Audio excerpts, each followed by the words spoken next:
I am objecting on the motion. Mr. Chairman, You want to I would explain like your to know objection, the please? reason why, because I would like to find out if we're going to invite them here, are they resource speakers or they are members of the House of Representatives? Are we going to ask them questions? Are they going to answer it? We'd like to find out.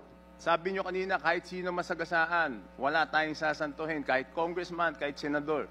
Eh kung ang congressman hindi pa pwedeng maging resource person at hindi natin pwedeng pa-testify under oath, eh di ibig sabihin sa usapang to, exempted ang congressman. Under the name of Congressman Saldico, ang insertion sa BICAM as proponent siya is 13,803,693,000. Can you show this para lang Yeah. sabihin hindi ako Mr. Chair, with kompleto? due courtesy. Wait, I have the floor. Yeah, i-correct I have ko the lang. floor. Yeah, I have Mr. the floor. No, Mr. I Chair. have the floor.